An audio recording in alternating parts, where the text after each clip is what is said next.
Okay, state the transformations. On number 1, anything you have at the end, right there, is going to be either up or down. Negative is down, so that is down 2. That 4 that's under the radical, because it's inside with the x, it's going to be a horizontal, and that's going to be a horizontal.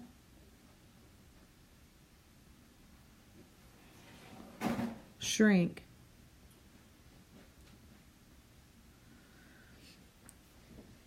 Number 2, you have several things that's transformed that. You have the negative. You have the 1/2. You have the -2. And you have the +5. That negative is on the outside, and so that affects the y values. If it affects the y, it's going to move up or down. So that's going to be reflect across the x. Because that's when it reflects across the x-axis, it's going to be affected vertically. The 1/2 is also in the front, so that's going to be a vertical, and that's going to be a vertical shrink.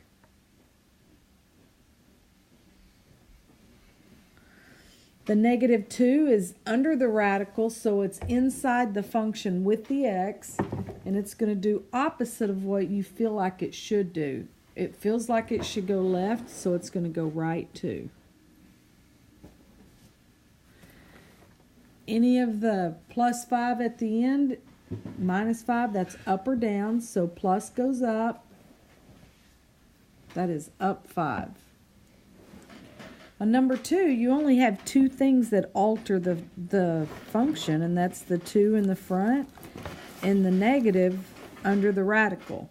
The 2 in the front, excuse me, is vertical stretch, because that's more than 1. The negative on the inside of the function is going to be a horizontal, so it's going to be moving left to right, which will reflect it across the y.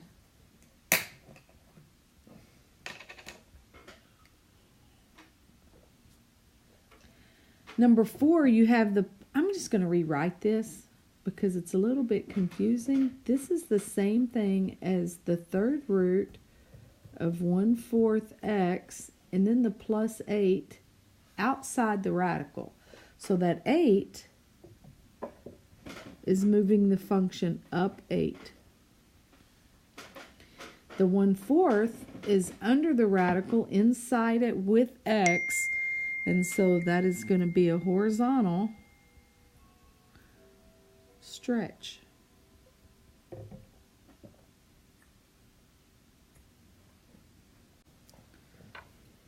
On number 5, it says to apply the given transformation to y equals cubed root of x. So I'm going to write the cubed root first. If you shift up 3, you're going to add 3 at the end. Right 7 is going to be -7.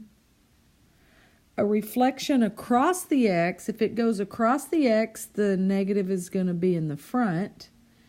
And a vertical stretch by 5 will have the 5 in the front. And so this is y equals -5 cubed root of x minus 7 plus 3.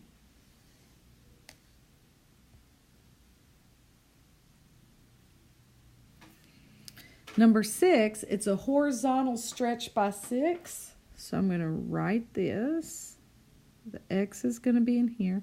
If it's a horizontal stretch, it's going to be a fraction inside the function, so it's going to be 1/6.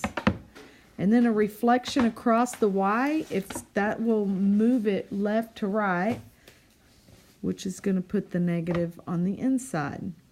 A shift 5 units down is going to be -5, and that's your new function.